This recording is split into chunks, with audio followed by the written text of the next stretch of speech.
Nota de producción. Se optó por la opción A para honrar el título.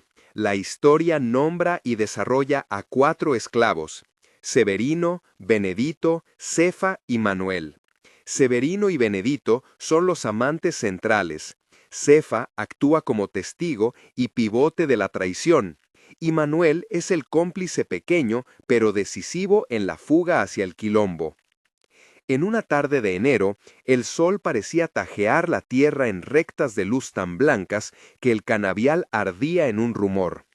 La casa grande, con su fachada encalada y borlas de sombra en las ventanas altas, miraba la plantación como quien guarda un tesoro.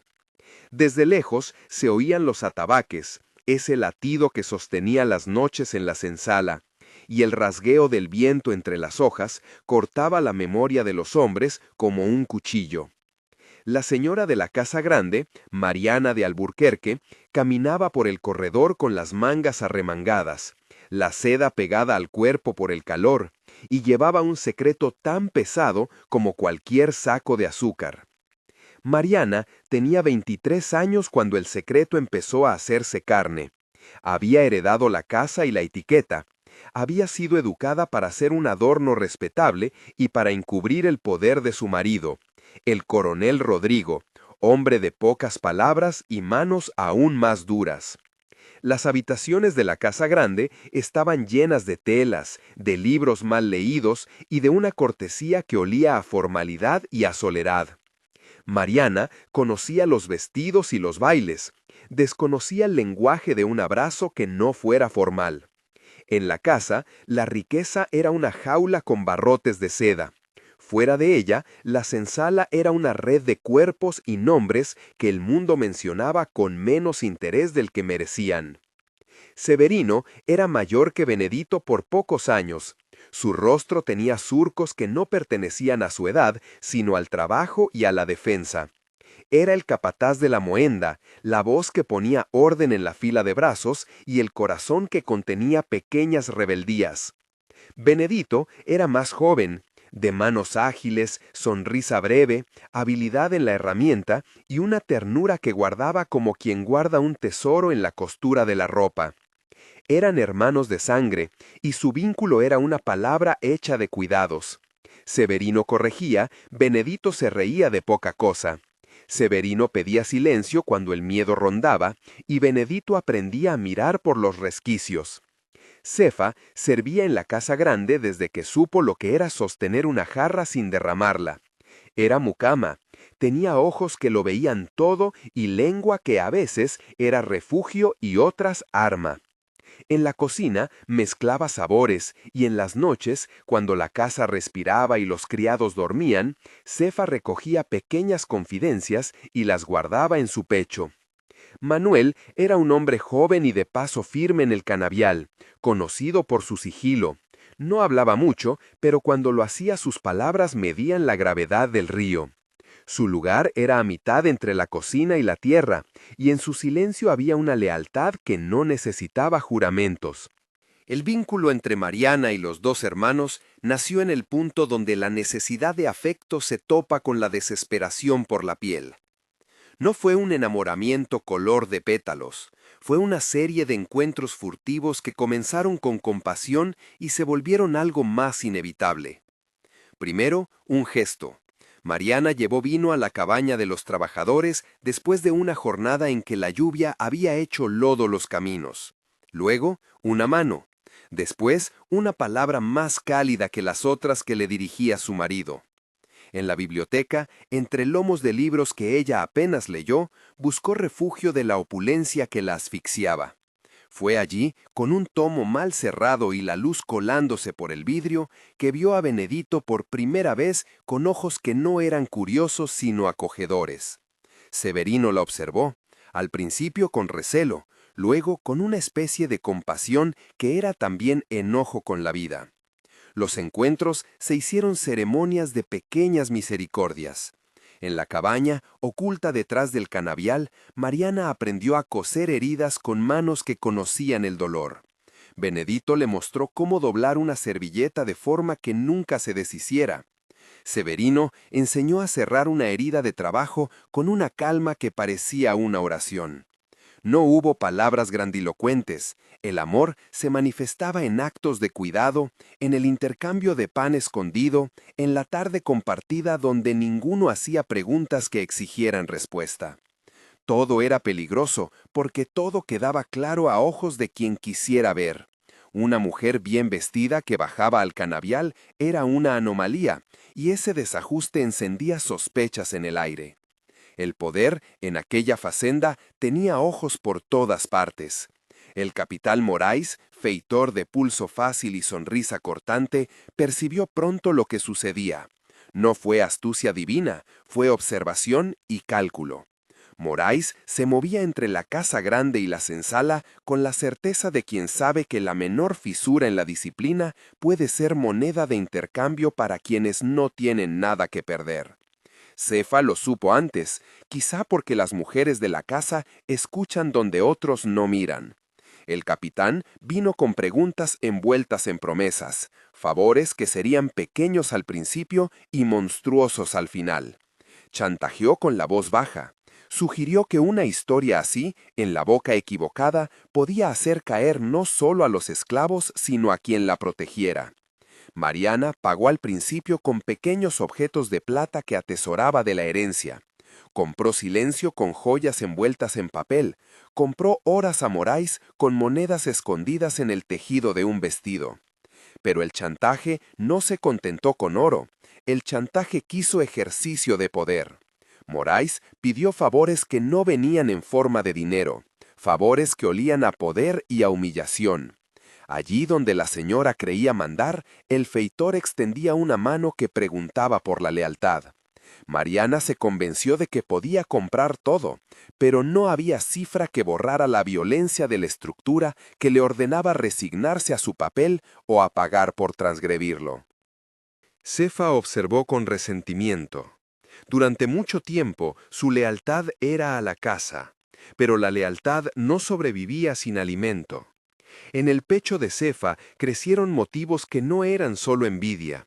Había amor por un hombre que jamás le ofreció un nombre de casa grande. Hubo promesas rotas y la certeza de que la moneda de su silencio valía menos que las monedas que Morais le ofrecía en la penumbra. No se trata de demonizar a Cefa.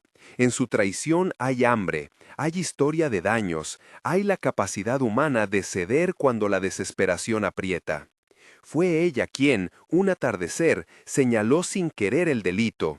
Fue ella quien, con una mirada mal medida, arrancó la costura que mantenía todo unido. El descubrimiento vino como un tropiezo que llama a más ruinas. Una noche, cuando la casa dormía y el viento jugaba a desordenar las persianas, Morais llegó con pruebas. Cartas, el rastro de una tela que no pertenecía a la ropa del criado, testigos que habían visto a la señora. La noticia se diseminó como siempre lo hacen las noticias que convienen a quien tiene poder, con discreción y violencia. Rodrigo, el coronel, recibió el rumor como quien recibe una herida que debe cerrarse en público. Su honor, entendido como propiedad, no podía tolerar la transgresión. Mariana fue llamada al centro del salón, donde las lámparas tallaban sombras en los rostros de los presentes. Allí, la formalidad perdió sus modos y quedó expuesta la furia de un sistema que se sostiene con castigo. El arresto de Severino y Benedito se realizó con la rapidez de quien decide que el espectáculo es una lección. No hubo juicio humano ni tiempo para explicaciones. Los hermanos fueron llevados al Pelourinho, ese lugar donde la ciudad mide la desobediencia con látigos y silencios. La descripción de lo que allí ocurrió debe ser sobria, porque la dignidad de los cuerpos nos obliga a nombrar sin sensacionalismo. El castigo fue público, la humillación manifiesta. Las manos que antes alzaban machetes para cortar la caña, ahora quedaron marcadas por señales de un castigo que pretendía ser lección y que, para algunos, sería sentencia de muerte. Mariana, ante la vista de su amante, sintió la casa desplomarse como el tiempo ante un trueno. Imploró con voz baja: confesó, ofreció su posición, su nombre. Las palabras de compasión que pronunció sonaban huecas ante la maquinaria del honor que su marido representaba. Severino, hombre de orgullo y de resistencia, cayó primero. No fue solo el castigo físico lo que lo mató, fue la manera en que el mundo cerró sobre él, la imposibilidad de decírselo a sus hijos, la pedagogía de la sumisión que se aplicó como una condena. Su fallecimiento no fue un acto dramático de sangre desbordada en la plaza, sino una quietud que se apoderó de su cuerpo y que, después, el silencio intentaría justificar. Benedito sobrevivió a la paliza, pero no al asombro. Algo en su mirada se quebró para siempre. La razón y la locura anduvieron despacio en su rostro. Hubo días en que caminó como si buscara algo que ya no existía. La reacción de Mariana fue un cúmulo de desesperos que la hacían caminar en círculos entre la culpa y el cálculo. Fue ella quien, después de la ejecución moral que la sociedad le impuso, acordó fingir su misión. El coronel, para proteger su honor y el linaje, dispuso que Mariana fuera enviada a un convento como prueba de recriminación pública. Era, en aquellos tiempos, una forma de borrar sin sangre, castigar a la mujer con la exclusión de su propio mundo. A cambio, la casa recuperaría su limpieza ritual.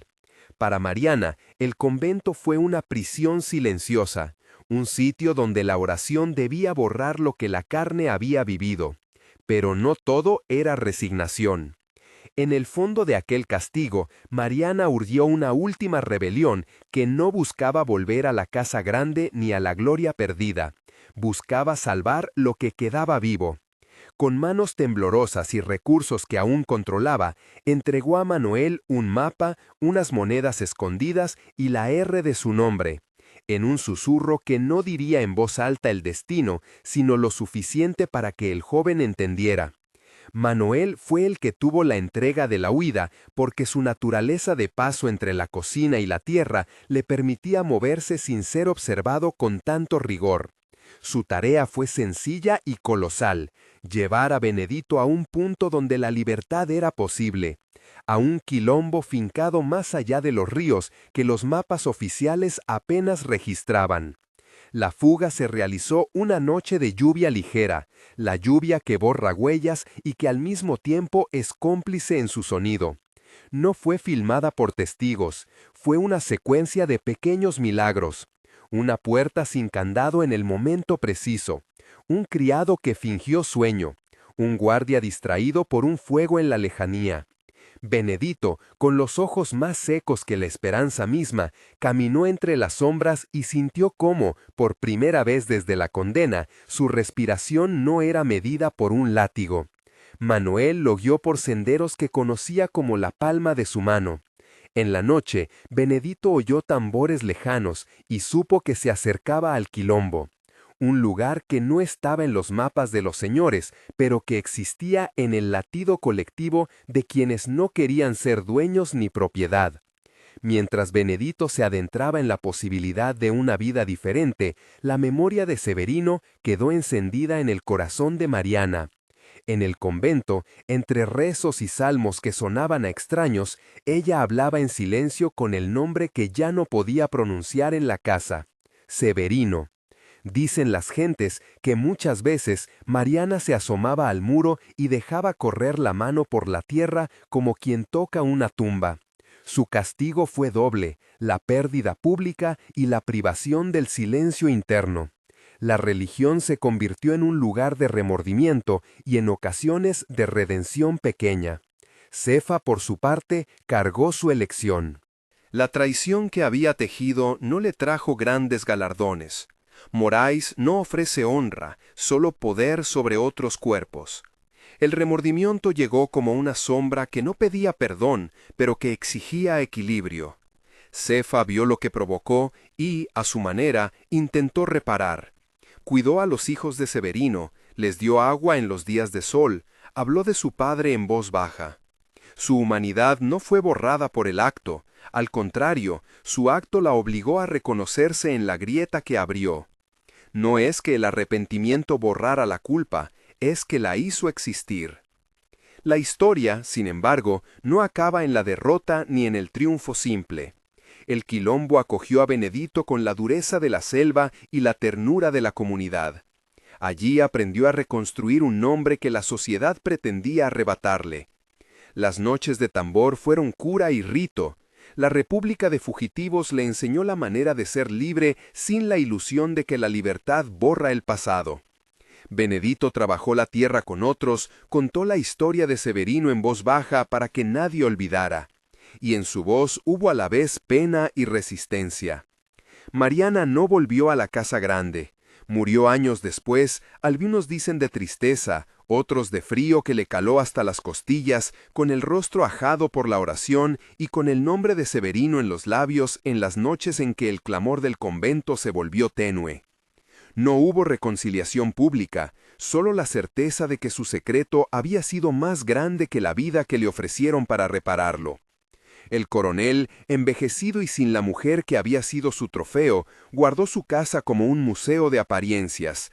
La opulencia seguía allí, pero la verdad se mostró más tarde, en la memoria de los que no tenían más que la palabra.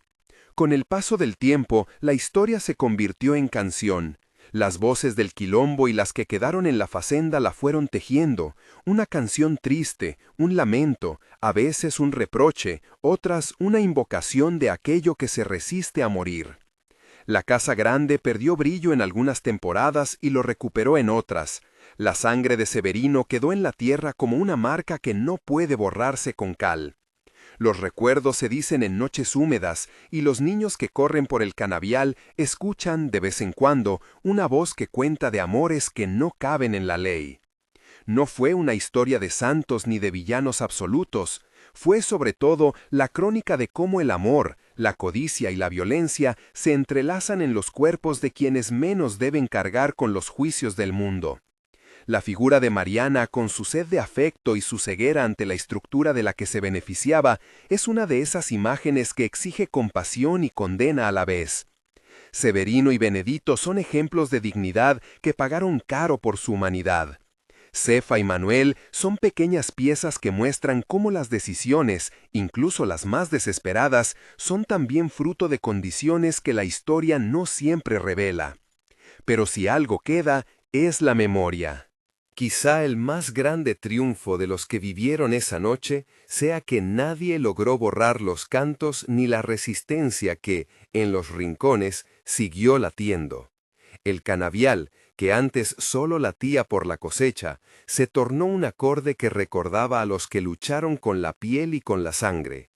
Y en las noches en que la luna recortaba siluetas, se escuchaba el ritmo del atabaque que decía, «No nos han olvidado».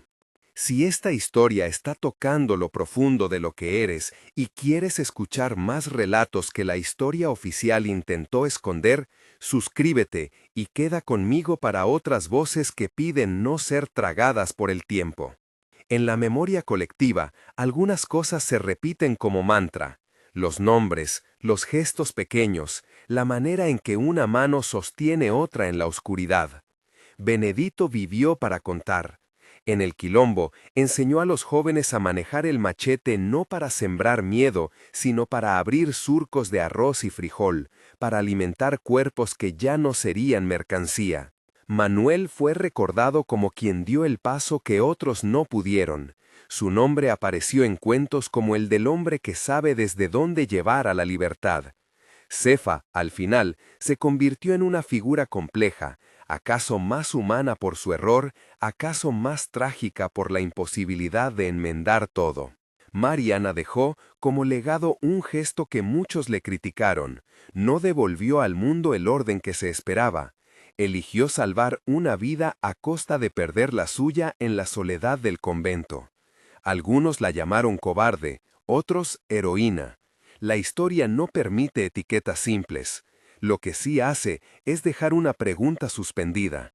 ¿Qué pesa más, el respeto a una ley injusta o el cuidado por otro ser humano?